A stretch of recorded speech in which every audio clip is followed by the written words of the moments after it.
Hello everyone, this is Mr. Assassin and I'm here today to do Toriko chapter 371 review.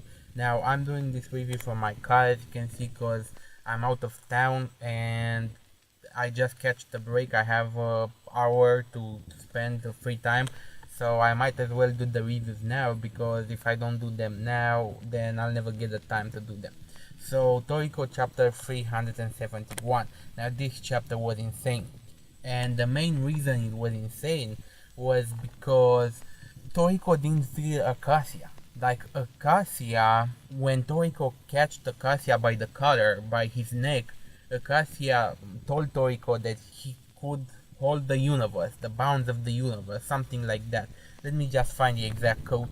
Yeah, the quote was, "Right now you can consider yourself to be grasping at the color of the entire universe."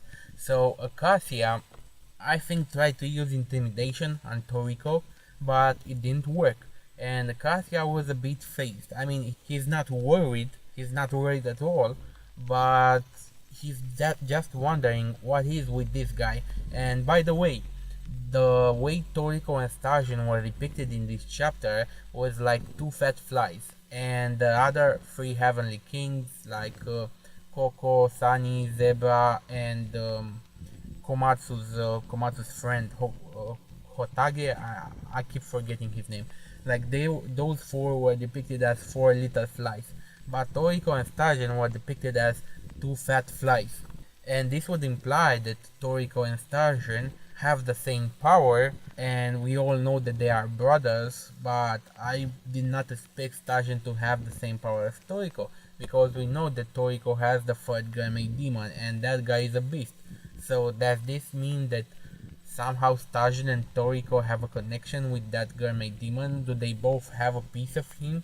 Would it be possible that Toriko has half of that demon inside and Stajin has the other half of the demon, and put together they make the entire whole? Because that demon is so powerful, where if he comes out for 1 second, Toriko's body would blow up.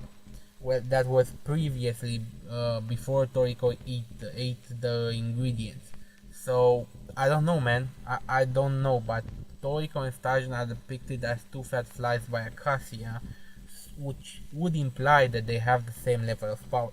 Now there is a picture here. I'm trying to show it to you on the phone, but I think I'll put a picture. Yeah, it's better than showing you at the phone, because I don't know if you can see it on the phone, but there is a picture where Toriko is all mad and shit. He's trying to learn why Acacia has killed Jiro and Ichiryu, and Acacia is like, what? I don't care about you. Like, that is a funny picture.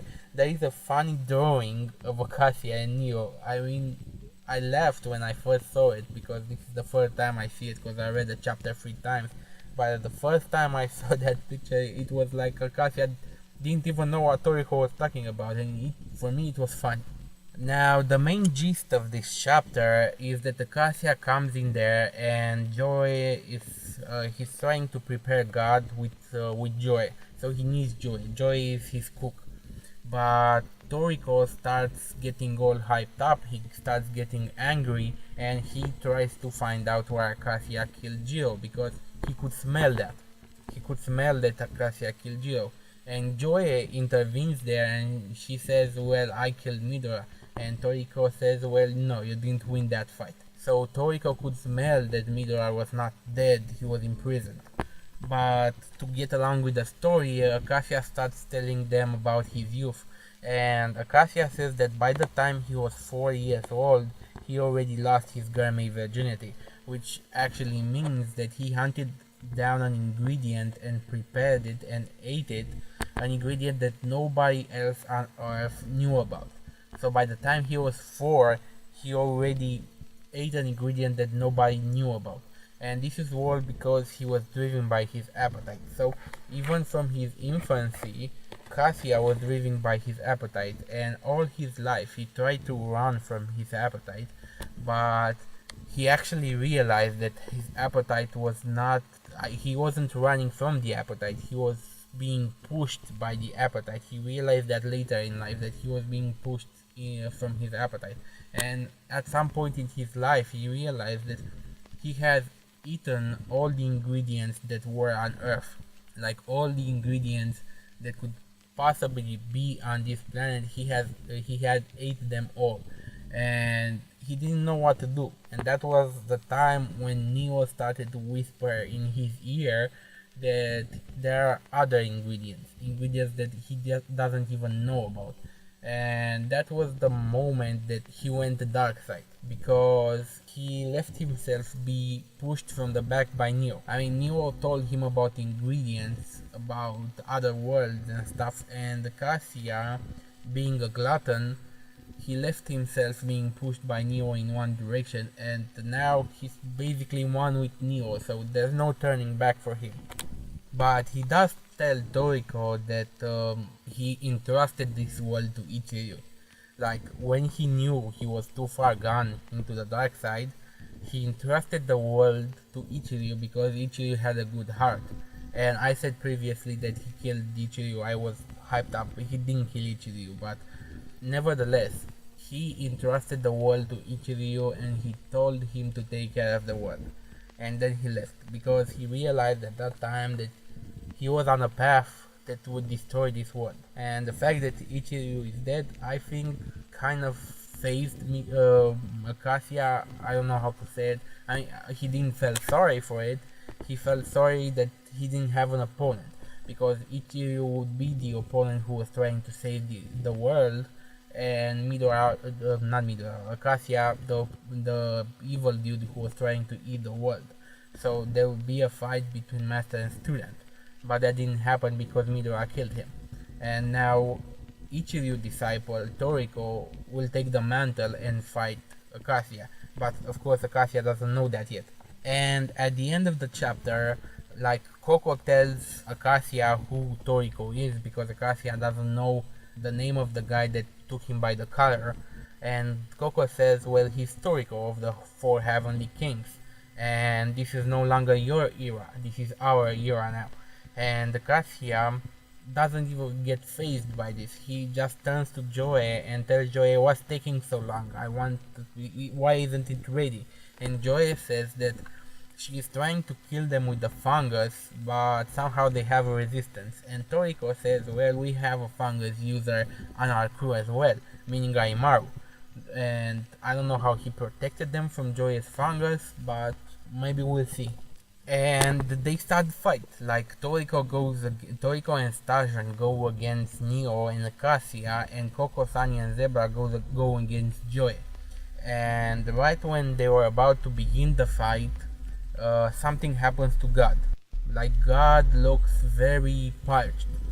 Is it because of Sturgeon flames? I don't know, but he looks very parched, like he needs water now. And it makes sense because he's a frog and it's surrounded by flames, so he might need water, or maybe he's sick. We don't know. We're going to see in the next chapter, but basically that's it.